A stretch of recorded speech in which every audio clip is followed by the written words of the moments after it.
ಮಾಡ್ತಾರೋ ಇಲ್ಲೋ ಅದು ನಮ್ಗೆ ಗೊತ್ತಿಲ್ಲ. ಬಟ್ ನಮ್ಮಲ್ಲಿ ಏನೈತ್ರಿ, ಎಲ್ಲರ ಮನಸ್ಸಿನಾಗ ಎಲ್ಲರಿಗೂ ಕೆಲಸ ಕೊಡ್ಲಿ, ಪ್ರತಿಯೊಬ್ಬರು ಕೆಲಸ ಮಾಡಲಿ, ಯಾರು ಜಾಬ್ ಕಾರ್ಡ್ ಹೊಂದಿರ್ತಾರ ಅವ್ರು ಕೆಲಸ ಮಾಡಲಿ, ಇದೇ ಉದ್ದೇಶ ನಮ್ಗೆ. ಹೌದಾ? ಅವ್ರಿಗೆ ಕೊಡೋ ದಿವಸನೇ ಕೆಲಸ ನಮಗೂ ಕೊಡಬೇಕು. ನೀವು 4 ತಿಂಗಳು ಗ್ಯಾಪ್ ಮಾಡಿರ್ತೀರಿ, 4 ತಿಂಗಳಾದರೂ ನಾವು ನಿಮ್ಗೇನು ಇದನ್ನು ಹಾಕಿರಂಗಿಲ್ಲ. ಬಂದು ಯಾಕೆ ಹಾಕಿರಂಗಿಲ್ಲ ಅಂದ್ರೆ ಕೆಲವೊಂದಿಷ್ಟು ಟೆಕ್ನಿಕಲ್ ಇಶ್ಯೂ ಇರ್ತಾವೆ, ನೀವು ಅದನ್ನೆಲ್ಲ ಸರಿಪಡಿಸ್ಕೊಂಡು ಕೆಲಸ ಕೊಡ್ಬೇಕಂತ ನಿಮ್ಗೆ ವಿಚಾರ ಇರ್ತಾವೆ. ಬಟ್ ನಾವೇನಂತೀವಿ, 4 ದಿವಸ ಲೇಟ್ ಮಾಡಿರಿ, ಇನ್ನೂ 4 ತಿಂಗಳ ಕಳೆದಿರ್ತೀರಿ, ಇನ್ನೂ 4 ದಿನ ಬೇಡ ಬೇಕಾದ್ರೆ 1 ವಾರ ವೇಟ್ ಮಾಡಿರಿ. ಎಲ್ಲರಿಗೂ ಒಂದೇ ಡೇಟಿಗೆ ಡಿಒ ಆಪ್ರೇಟ್ರಿಗೂ ಒತ್ತಡ ಆಗುತ್ತೆ. ಒಂದೇ ದಿವ್ಸಕ್ಕನ ತೆಗೆದು ಕೊಡ್ಬೇಕು ಬೇನಿ ಅಂತಂದ್ರಪ್ಪ ಅಂದ್ರೆ ಅವ್ರಿಗೂ ಒತ್ತಡ ಆಗುತ್ತೆ. ಹೌದ್ರಾ? ಬ್ಯಾಡ್ ನಮ್ಗೆ ಇವತ್ತು 1ನೇ ತಾರೀಕಿಗೆ ಕೊಡಾಕತ್ರಿ, 1ನೇ ತಾರೀಕು ಬೇಡ, 7ನೇ ತಾರೀಕಿಗೆ ಕೊಡ್ರಿ, 6 ದಿವ್ಸ ನಂತರ ಕೆಲಸ ಕೊಡ್ರಿ, ಬ್ಯಾಡ ಅನ್ನಂಗಿಲ್ಲ. ಬಟ್ ಒಂದೇ ಡೇಟಿಗೆ ಕೊಡ್ಬೇಕು. ಇದನ್ನೇನೈತಿ, ಇದನ್ನು ನಾವು 1 ವರ್ಷಲಿಂದ ಹೇಳಾಕತ್ತೀವಿ ನಿಮ್ಗೆಲ್ಲರಿಗೂ. ನಿಮಗೂ ಗಮನಕ್ಕೆ ತಂದೀವಿ, PDOರ್ಗೂ ತಂದೀವಿ, ಪ್ರತಿಯೊಬ್ಬರಿಗೂ ಗ್ರಾಮ ಪಂಚಾಯತಿಗೆ ಸಂಬಂಧಪಟ್ಟವ್ರಿಗೆ ಅಷ್ಟೂರ್ಗೂ ಪ್ರತಿಯೊಂದು ಸಾರಿನೂ ಗಮನಕ್ಕೆ ತಂದೀವಿ. ಏನಂತೇಳಿ, ಒಂದೇ ದಿವಸಕ್ಕೆ ಕೆಲಸ ಕೊಡ್ರಿ ಅಂತೇಳಿ. ಅದನ್ನು ಅವ್ರು ಒಟ್ಟೆ ಮಾಡವಲ್ರಿ. ಯಾಕೆ ಮಾಡವಲ್ರು?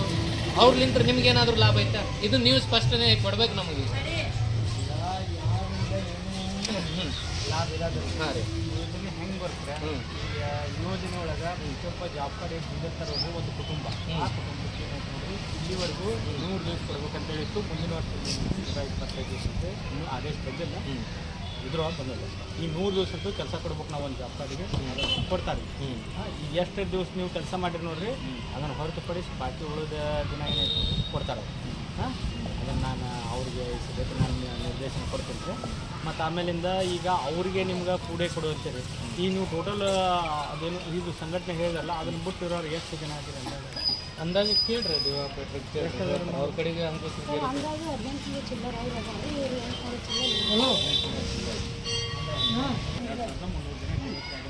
KYC ಆಗ್ಲಾರ್ದಾರೆ ಎಷ್ಟು ಜನ ಅಲ್ರಿ? ಇದ್ರಕ್ಕಿಂತ ಮುಂಚೆ ಮಾತಾಡಿನಿಲ್ಲ ಸರ್, ನಾನು ನಿಮಗೂ ಮಾತಾಡಿನಿ ಸರ್. ಗ್ರಾಹಕನವ್ರಿಗೆ ಮೊದಲ ಯಾಕೆ ಕೊಡ್ತೀರಿ? ನಾನು ಅವ್ರಿಗೂ ಹೇಳೀನಿ. ಅವ್ರಲಿಂದ ಏನಾರ ನಡೀತಿದ್ಯಾ ನಿಮ್ಮದು ಪಂಚಾಯತಿ? ಇಲ್ಲ, ಫಸ್ಟ್ ಮೊದಲಿಗೆ ಒಂದು ಇವ್ರಿಗಾರ ಕೊಡ್ರಿ, ಇಲ್ಲ ಇಬ್ರು ಕೂಡಿ ಕೊಡ್ರಿ. ಈಗ ಅವ್ರು ನಮ್ಮ ಬೇಡಿಕೆ ಇಟ್ಟಾರ ಅಂದಿಂದ ಈಗ ಇವರು ಇಬ್ರಾಹಿಂ ಭಯ್ಯ ಇವ್ರು ಬಂದು ನಮಗೆ ಕೆಲಸ ಕೊಡ್ರಿ ಅಂತ ಬೇಡಿಕೆ ಇಟ್ಟಾರಂದ್ರೆ ಅವ್ರು ಕೆಲಸ ಕೊಡಬೇಕು. ಈಗ ಕೊಟ್ಟಿಲ್ಲ. ಆ ಕುರಿತು ಏನಾಯ್ತು ನಾ ಬಂದೇನಿ, ಯಾಕೆ ಕೊಟ್ಟಿಲ್ಲ ಅಂತ ಕೇಳ್ತೀನಿ. ಕೇಳ್ತೀನಿ ಕೆಲಸ ಮಾಡಿ ಕೇಳ್ಕೊಂಬರಿ ಸರ್. ಇನ್ನೊಂದ್ರಿ 2 ಸತ ನಾವು ಚೆರಿಗೆ ಕೆಲಸಕ್ಕೆ ಹೋಗಿದ್ವಿ, ಪೇಮೆಂಟ ಬಂದಿಲ್ಲ ಸರ್. ಅದ್ರ ಬಗ್ಗೆ ಏನ್ರಿ ಇದು? ಮತ್ತೆ ಅದ್ರ ಕೆಲಸ ಮಾಡಿನೂ ಪೇಮೆಂಟ್ ಬಲ್ಲ ಅಂದ್ರೆ ಮತ್ತೆ ಅದ್ರ ಬಗ್ಗೆ ಏನದು ಏನ್ ನಾವು ಮಾಡ್ಬೇಕನ್ನೋದು ನೀವು ನಮ್ಗೆ ಹೇಳ್ಬೇಕ್ರಿ ಸರ್. ಇವ್ರು ಅದಾರ್ರಿ, ಎಲ್ಲ ಕೊಟ್ಟಾರ್ರಿ, ಆದ್ರೆ 2 ಸತ ಪೇಮೆಂಟ್ ಆಗಿಲ್ರಿ ನಮ್ದು. ಆಗ್ಲಾರ್ದನೆ ಸರ್, ನಾವು ಕೊಟ್ರೆ ನಮ್ದು ಒಟ್ಟ ಬರವಲ್ಲ ಸರ್. ಅದು 3 ಮಂದಿ ಕೊಟ್ಟಿವಿ ಕೆರೆ ಕೆಲಸದ ಇಲ್ಲ ಅಂದ್ರೆ ಅದು 2 ದಿವಸ ಏನಾಯ್ತು ನೋಡ್ರಿ, KYC ಅದು ಆಗಿದ್ದಿಲ್ಲ, ಅದು ಟೆಕ್ನಿಕಲ್ ಇಶ್ಯೂ ಇತ್ತು ರೀ.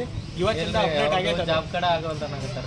ಜಾಬ್ ಕಾರ್ಡ್ ಒಟ್ಟ ಆಗುವಂದ್ರೆ ನಮ್ದು ಫಸ್ಟ್ ಇವ್ರ ಕೈಯಾಗ ಕೊಟ್ಟಿವಿ ಕೇಳಿ, ಅಲ್ಲಿಂದ ಮತ್ತೆ ಸಲೀಂ ಕೈಯಾಗ ಕೊಟ್ಟಿವಿ, ಅಲ್ಲಿಂದ ಫಾತಿಮಾನ್ ಕೈ. ಏನು ಸಮಸ್ಯೆ ಏನೈತೆ ಏನೈತೇನ್ರಿ? ಅದು ಬಾಲ್ಕೋಟಿಗೆ ಬಂದ್ರೆ ಡಿಲೀಟ್ ಆಗೈತೆ ಅಂತಾರ ನೋಡ್ರಿ.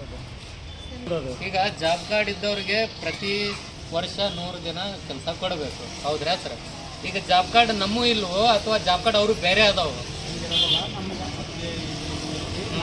ಮತ್ತೆ ನಮ್ಗೆ ಯಾಕೆ ಕೆಲಸ ಕೊಟ್ಟಿಲ್ಲ ಸರ್? ಕೆಲಸ ಯಾಕೆ ಕೊಟ್ಟಿಲ್ಲ ಮತ್ತೆ ನಮಗೆ? ಕೊಡ್ತೀವಿ ನಾವು. ಇಲ್ಲ ಸರ್, ಕೊಟ್ಟಿಲ್ಲ. ಈ ಪ್ರಶ್ನೆಗೆ ಉತ್ತರ ಕೊಡ್ರಿ ನನಗೆ. ಬಟ್ ಮತ್ತೊಂದು ಏನೂ ಇಲ್ರಿ, ನಮಗೆ ಯಾಕೆ ಕೊಟ್ಟಿಲ್ಲ ಕೆಲಸ? ತಾರತಮ್ಯ ಎದಕ್ಕ? ಹಂಗಲ್ಲ ಸರ್, ಇದು 1ನೇ ಸತಿ ಏನು ಸರ್?